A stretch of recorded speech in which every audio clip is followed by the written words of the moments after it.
ఈరోజు మనం చెప్పుకోబోయే కథ గీక్షసులు. అనగనగా ఒక ఊర్లో ఒక చెవిటివాడు ఒక గుడ్డివాడు ఉండేవాళ్ళు. వాళ్ళిద్దరికీ మంచి సావాసం. ఇద్దరూ ఆ ఊర్లోనే అడుక్కు తిని బతికేవాళ్ళు. కానీ ఒకే ఊర్లో ఎన్నాళ్ళు దొరుకుతుంది వాళ్ళకు బిచ్చం? అందుకని ఆ ఊరు వదిలి దూరదేశాలు పోయి బతుకుదామని ఇద్దరూ కలిసి బయలుదేరారు.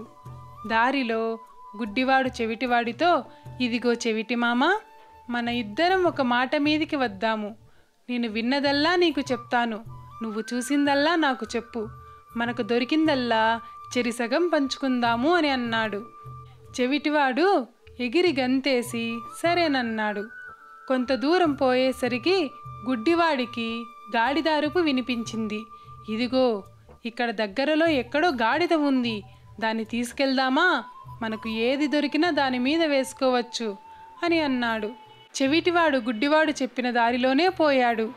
అక్కడ ఒక చెట్టుకి గాడిద కట్టేసి ఉంది. చెవిటివాడు దానిని విప్పి తోలుకొచ్చాడు. ముగ్గురు మళ్ళీ కొంత దూరం పోయారు. చెవిటివాడు అన్నాడు, ఇదిగో గుడ్డిమామ, ఇక్కడ చీమల బారు పోతున్నది అని అన్నాడు. ఇంకేం, కాసిన్ని తీసి పంచులో మూట కట్టు, ఎందుకైనా పనికి రాకపోతాయా అన్నాడు గుడ్డివాడు. ఇంకా కొంచెం దూరం పోయేసరికి చాకలివాడి బాన కనిపించింది. దాన్ని కూడా తీసుకొని గాడిద మీద కట్టుకొని బయలుదేరారు. ఇంతలో పొద్దుకూక వచ్చింది. ఆకాశాన దట్టంగా మబ్బు పట్టింది. ఉరుములు మెరుపులతో వాన వచ్చింది.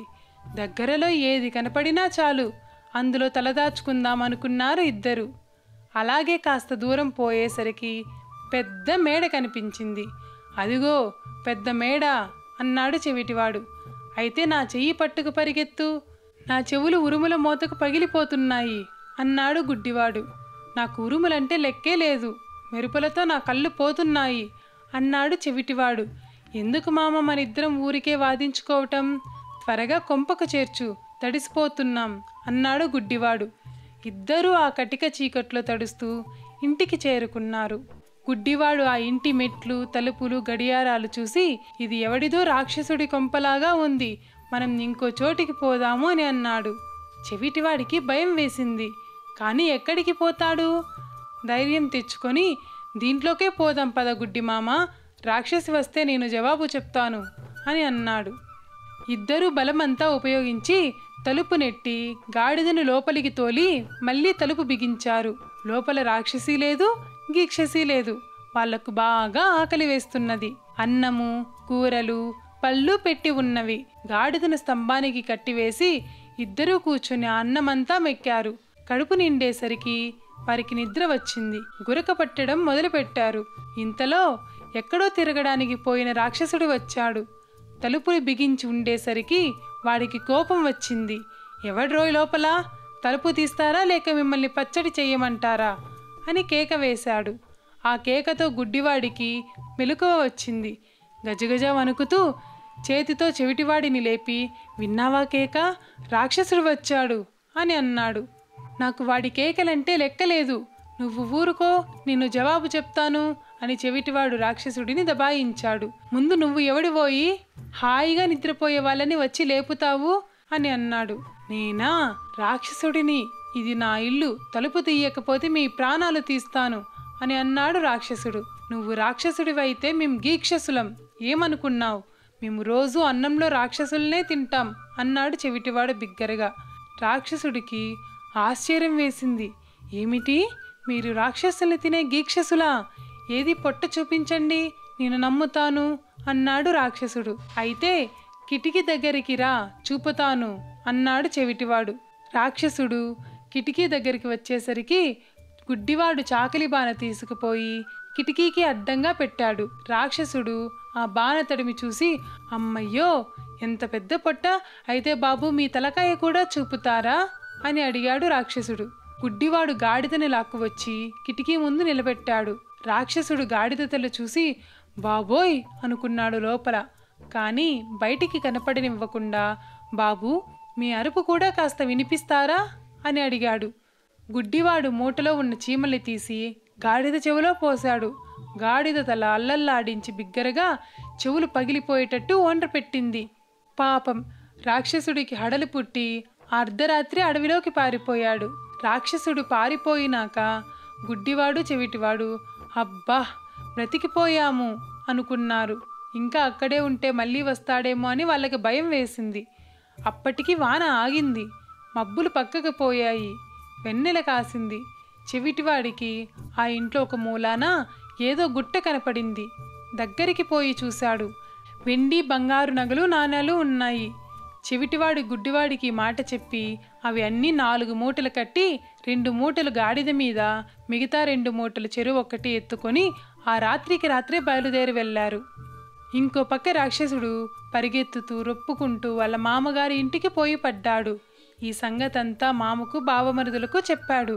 వాళ్ళకి ఈ మాటలు వినేసరికి కోపం వచ్చింది. ఛ, పనికి మాలిన వెధవ, రాక్షసి జాతికి అవమానం తెచ్చావు. పదా మేము వస్తాము, ఆ గీక్షసులు ఎక్కడ ఉన్నారో చూపించు అని అన్నాడు. ఆ రాక్షసుడు మామను బావమరుదులను వెంట పట్టుకొని తన ఇంటికి వచ్చాడు. అక్కడ ఎవ్వరూ లేరు. పైగా ఇంటిలో ఉన్న ధనమంతా పోయింది. ఇక అంతా కలిసి గీక్షసులను వెతుక్కుంటూ అడవిన పడ్డారు. మీరు రాక్షసుల పేర్లు ఎప్పుడైనా విన్నారా? చాలా గమ్మత్తుగా ఉంటాయి వాటి పేర్లు. మరి రాక్షసి పేరు దోనె కడుపు, వాడి మామ పేరు కొంగకాల రాక్షసి, వాడి పెద్ద బావ మరిది పేరు గద్దముక్కు రాక్షసి, రెండో వాడి పేరు పులిమొహం రాక్షసి, మూడో వాడి పేరు పిల్లికల్ల రాక్షసి, నాలుగో వాడి పేరు గాడిద చెవులు రాక్షసి. ఈ రాక్షసులు వెతుక్కుంటూ రావడం మన గుడ్డివాడు కనిపెట్టాడు.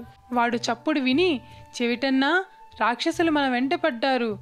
గాడిదను అడవి లోపలికి తోలి మనం చెట్టు ఎక్కితే బాగుంటుంది. వాళ్ళు దాటిపోయిన తర్వాత మనం వెళ్ళొచ్చు అన్నాడు. చెవిటివాడు సరేనని గాడిదను అడవిలోకి తోలి చెట్టెక్కి కూర్చున్నాడు. రాక్షసులు చెట్టు దగ్గరికి వచ్చి గుడ్డివాణ్ణి చూశారు. కొంగకాల రాక్షసి, ముందు వీని పట్టుకుని తిందాం అన్నాడు. అక్కడి నుండి ఒకళ్ళ మీద ఒకరు ఎక్కి అందరూ పైన గాడిద చెవుల రాక్షసిని ఎక్కమన్నారు. గుడ్డివాడికి ఆ మాటలు వినేసరికి భయం వేసింది. చేతులతో అటు ఇటు తడవటం మొదలుపెట్టాడు. వాడి చేతికి గాడిద చెవుల రాక్షసి చెవులు చిక్కినవి. వాడు తన సత్తా అంతా చూపించి ఆ చెవులు మెలిపెట్టాడు. ఇట్టి చెవిటివాడు పోనివ్వ మాకు, అట్లాగే గట్టిగా పట్టుకో అని కేక వేశాడు. ఇంకేం, ఆ నొప్పికి ఈ కేకలకు ఆగలేక గాడిద చెవుల రాక్షసి గీ పెడుతూ ఒక్క దూకను దూకి పారిపోయాడు. వాడి అరుపులు పారిపోవటం చూసి మూడోవాడు, మూడోవాణ్ణి చూసి రెండోవాడు, ఇలా అంతా చావు పరుగు తీశారు. వాళ్ళు పారిపోయినాక గుడ్డివాడు చెవిటివాడు చెట్టు దిగి వచ్చారు. చెవిటివాడు గాడిదను వెతికి తోలుకొని వచ్చాడు. అప్పటికీ తెల్లవారింది. ఇద్దరూ కలిసి ఊరి ముఖంగా ప్రయాణం సాగించారు. ఊరి దగ్గరికి చేరినాక చెవిటివాడు, గుడ్డిమామ, మనం ఊరి దగ్గరికి చేరాము, ఇక పర్వాలేదు, మనం తెచ్చుకున్నది భాగాలు వేసుకుందామా అన్నాడు. గుడ్డివాడు సరేనన్నాడు. చెవిటివాడు భాగాలు వేశాడు. అందులో చెవిటివాడు తన భాగానికి కాస్త ఎక్కువగా వేసుకున్నాడు. గుడ్డివాడు 2 రాసులు చేతులతో తడిమి చూశాడు. తన భాగం చిన్నది. వాడికి కోపం వచ్చి చెవిటివాడిని లాగి కొట్టాడు చెంప మీద. ఆ దెబ్బకు చెవిటివాడు బెదిరిపోయాడు. తరువాత తేరుకొని గుడ్డివాని కనతి మీద లాగి గుద్దాడు. ఈ గుద్దుతో గుడ్డివాడి తల తిరిగింది. కాసేపు తల దిమ్ముగా ఉంది. ఆ తరువాత విచిత్రం ఏంటంటే వాడికి కళ్ళు కనబడడం మొదలుపెట్టాయి. ఇటు చెవిటివాడికి ఆ చెంప దెబ్బతో వినపడడం మొదలుపెట్టింది. ఈ సంగతి ఒకరికొకరు చెప్పుకున్నారు. ఆ తరువాత న్యాయంగా భాగాలు వేసుకొని పక్క ఊరు పోయి హాయిగా ఉన్నారు. చూశారా గమ్మత్తు? కలిసి వచ్చేటప్పుడు మనం పొరపాట్లు పడ్డా మనకు కలిసి వస్తాయి.